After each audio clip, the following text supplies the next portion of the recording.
Hello, my name is Jason Tiedick, and I've got something incredible to share with you. Our Adult Education Mastery course. You're about to come across some of the most comprehensive, easy to understand adult education techniques available anywhere. Let's face it, adult education experts are a dime a dozen. So how do you separate those who walk the talk from the ones who merely talk? Simple. Obtain your Adult Education Specialist certification today. For starters, you'll become familiar with the 4 learning styles of adults and how you can maximize learning by teaching to all of them simultaneously. You'll also be learning the 5-step approach to building credibility that will get even the toughest class to believe in you, listen to you, and trust you. Look, I can go on and on about the pain points we will be solving in this mastery course. Or you could do yourself a big favor and check out our course page today and see how we'll get you to the point where you can motivate any trainees while simultaneously increasing engagement and retention in less time. It's your call. Let this opportunity pass you by or answer the door when opportunity comes knocking. I look forward to seeing you on the inside. Paul said if I tutor someone one-on-one, it's a lot easier than if I'm working 1-on-30. And actually, that's what I tell people all the time. I say teaching is tutoring multiple people simultaneously. That's what it is. Think of it this way. It's very important for your brain to think of it this way. Because if you're tutoring someone, what are you going to do? You're going to find out their needs, you're going to find out their learning style, and you're going to teach exactly to how they learn. But if you're with 30 people, you need to do the same thing. You need to hit all 4 learning styles simultaneously. And you need to be able to hit all of their needs at the same time. So we're going to do that today. We're going to show you how to do that today. What I'm going to do is I'm going to give you 2 sets of tools. Now, this is why this is cool, because here's where we really get into practical stuff. So this is where we say, okay, we had all this theory this morning. We talked about all these different ways people learn. Now we got a room full of people. They all learn differently, every one of them. How do we teach all of them simultaneously and hit all 4 learners? How do we do it? So I'm going to tell you all the tools at your disposal, every one of them. And then I'm going to give you the first set I'm going to teach to you. The second set I'm going to have you do an independent activity where you research them. And then after that, you write down some information about them. Then we're going to talk about it. And then I'm going to give you the key takeaways. Did anybody notice something in that statement? What did you notice? The 4 learners will be handled. We'll research it. We'll give you a chance to write stuff about it. We're going to then talk about it. And then I'm going to give you the key steps and takeaways. Everybody's going to get their fix. Curriculum writers in the room, feel this. Look at the person next to you. Their lids are getting low. Do you feel it? Some of you are like, oh, I like this guy, but I don't know if I can keep doing this. So there's a thing here that we have. It's called the 7-20 rule. I started this section 35 minutes ago. That's it. Now, I don't know if you remember this, but 35 minutes in the morning, you guys were all about it. Do you remember that? I actually went for like 90, and you were like, I can keep going. Bring it on.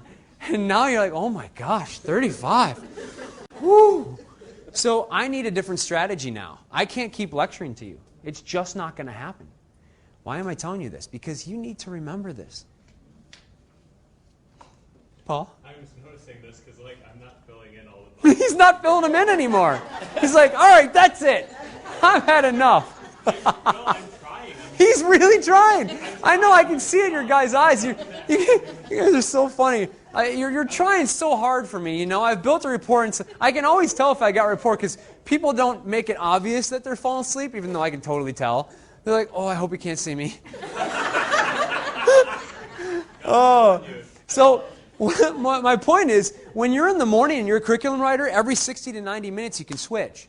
In the afternoon, 35 is about all you get. What is credibility? Credibility is 2 parts. It's you being credible, or actually me in this case.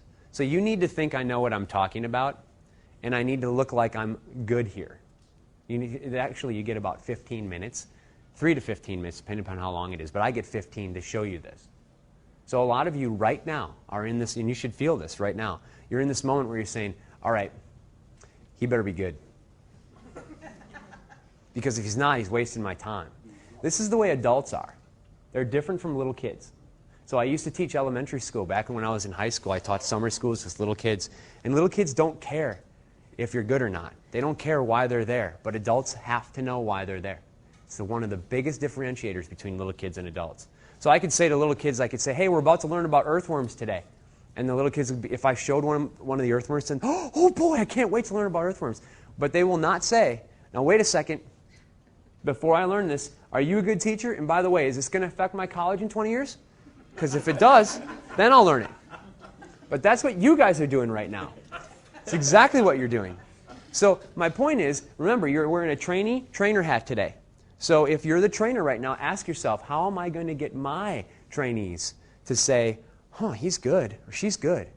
And then how am I going to get them to also say, yes, I should be here? And the biggest way to answer this is to answer the question, what's in it for me?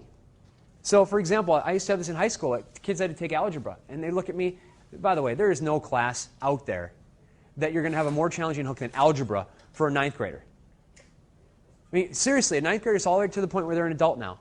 And you got to say to them, why do you need algebra? Now, I know why they need algebra, and I totally got them to get this. I said, look, you're going to need algebra because you guys want to have an amazing life where you can achieve anything you want, right? This is going to open it up for you. You learn algebra, your doors are going to be open. And then they say, well, how? And I bet you these two guys can tell you. Chris and Paul can totally tell them this. Look, if you learn calculus, maybe they can't and then have to work on this. But either way, you got to be able to get there, right? And so what we'd say to them is, we spent 30 days on this with high school students. We said why they needed school and algebra. Where are you living right now? I'm living here. What do you want to do when you get older? I want to do this. You need algebra. If it's at the very least to get into the school that uses algebra as a weeder. That's why you need it. Oh, they do that? Yeah. And I am going to teach you how to get through the funnel. Stick with me, and you'll be fine. That's a hook. That's compelling. This is probably the best training that I seriously have been to in the last couple of years. It's so, not only is he a great trainer, but he has all these wonderful tips and like real world examples, and it's just really been dynamic. I felt like I had an aha moment all day.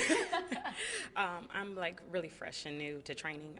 This is my first training opportunity and formal position.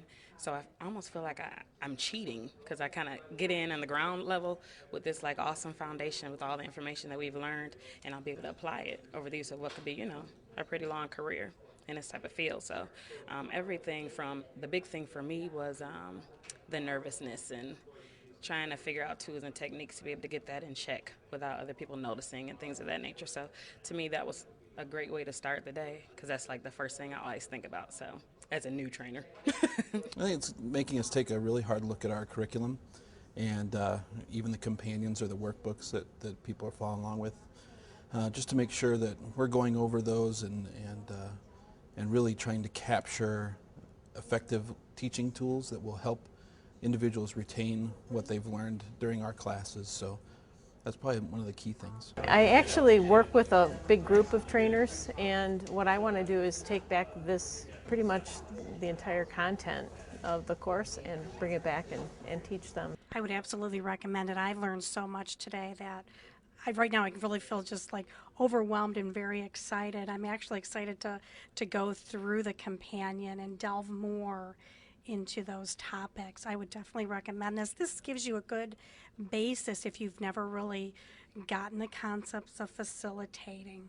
We have a brand new team of 7, and so we've had our brand new trainers, meaning that they've never trained before here, and I believe that they got, for foundations, just got what we would have taken as far as being the lead trainers. It would have taken us somewhere near, I would say, 6 months for what they got today. So do you know how that cut that time for us, and it empowered them?